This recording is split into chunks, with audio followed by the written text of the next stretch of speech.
Welcome back to another thrilling edition of Fuster Clucks in Real Estate, where the information is almost as accurate as his estimate and twice as absurd. We've got some truly remarkable stories for you this week. On the air. What? I rolled my eyes? No, I didn't. Did?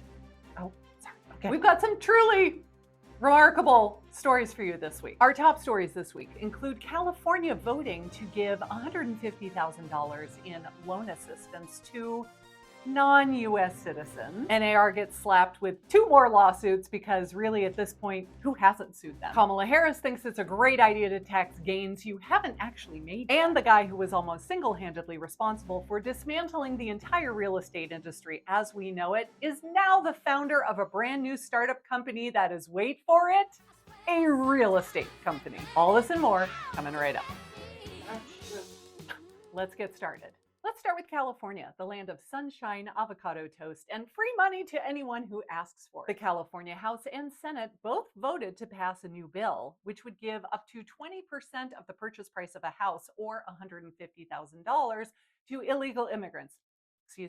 Undocumented migrants. Just what the state's $68 billion deficit needs. Because when your state is drowning in $68 billion of debt, what's a better idea than just giving out more money? There is currently a program in place called the California Dream for All Shared Appreciation Loans Program, which is supposed to help legal citizens be able to become home buyers in California. You're able to take part in this program by a lottery system. So 18,000 people applied and 1,700 lucky winners were chosen to participate. This is a loan, but you don't have to repay it until you sell the house. For 1,700 people, this comes to $255 million. But the proponents of the bill decided that it would be a great idea to extend this program to everyone, whether they are a legal U.S. citizen of the state or not. After the bill passed both the House and the Senate, it ended up getting vetoed by the governor, Gavin Newsom. Wonder why? Maybe he thought $150,000 wasn't enough money. And while California faces a $68 billion deficit, didn't we just read that study last week about the states that have the highest outbound migration? What state was number 1? Oh, California, that's right. Makes perfect sense. In other news, presidential nominee Kamala Harris has a plan to tax unrealized gains. They are calling this a wealth tax because it currently will only affect the wealthiest people in America, those households making more than $100 million a year. The idea is that you will be taxed on money you haven't made yet. Let's say you buy stock for $5 a share and suddenly it's worth $10 a share. You would be taxed on the $5 gain even though you don't sell your shares. And if your home doubles in value, again, you're going to be paying taxes on the new supposed value of your house, even though you still live there and you haven't sold it, and therefore you haven't actually put any more money in your pocket. And the plan is not just to get taxed on this one time, it's to get taxed on this every year. I have so many questions. First of all, who's going to determine what the new home value is? Do you have to have multiple appraisals? What if they come in at different amounts? Who's going to decide which one is more accurate? What if the house goes up in value this year, but next year it goes down? Do you get a refund? If it goes down multiple years in a row, do you get a refund every single year? And if this passes, what's next? Right now, it is only on people making $100 million a year, but that's a very small percentage of people. Don't you think the government's going to say, wow, that worked really well. Maybe we should lower the threshold. How about 10 million? How about 5? How about 1? How about 200,000? Anybody making more than 200,000 a year, we should tax their unrealized gains. If you give them an inch, they're going to take a mile. In other news, NAR just can't catch a break. They are being sued yet again, this time by a group of 8 real estate agents. They are being named in a lawsuit against Move Inc., the parent company of Realtor.com and OpCity, for selling them fraudulent leads. NAR doesn't have anything to do with Realtor.com anymore, so I'm really not sure why they're being named in the lawsuit. But the plaintiffs allege that NAR knew what they were doing and they didn't say anything to stop. And to add insult to injury, another real estate company based in Utah called Homey, yes, that is their real name, decided to sue NAR for antitrust violation. They are alleging that NAR is conspiring to keep small brokerages out of the marketplace. Homey declared itself as a disruptor to the real estate industry when it first burst on the scene in 2015 because it had the completely unusual and unique business model of being a flat fee brokerage.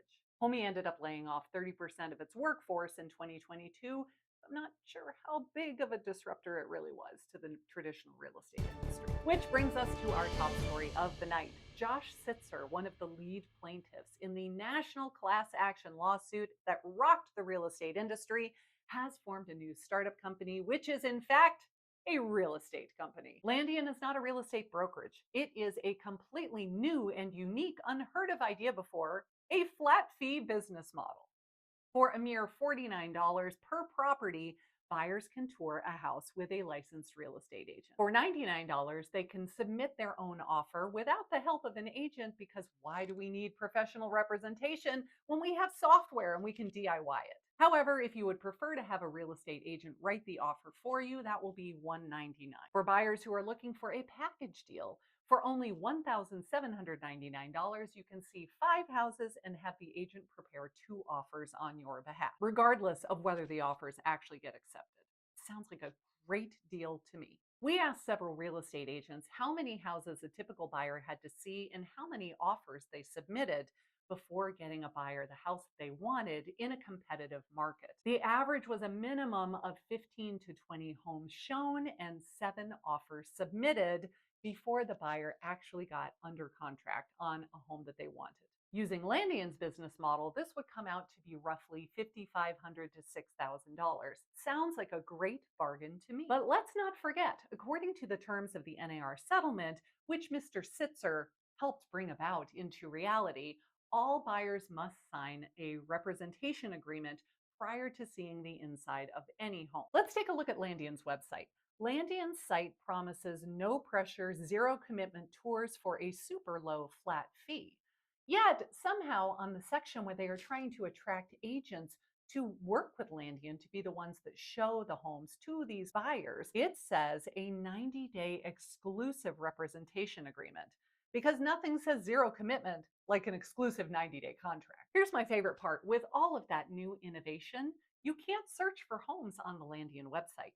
You need to go to another big portal site, look for the home that you want, copy the URL, go back over to Landian's site, and paste it in.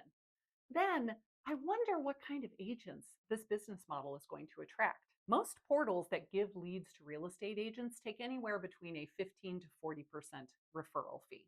Let's say that Landian will probably charge 25%.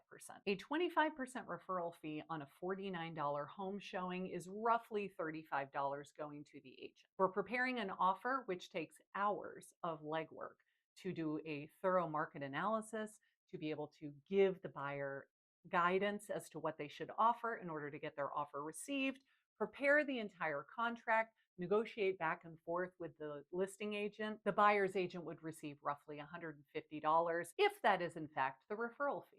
It could theoretically be quite a bit higher than that. This makes me wonder what kind of agents are going to be attracted to this business model and want to work with Landian. I wonder if very successful, experienced agents who've been in the business for many, many years are going to want to work for pennies on the dollar. But no worries, I'm sure Mr. Sitzer is going to be very successful in attracting licensees to want to work with this business. That's all our news for this week. Sleep well, knowing that next week's headlines will probably be even more outlandish. Good night.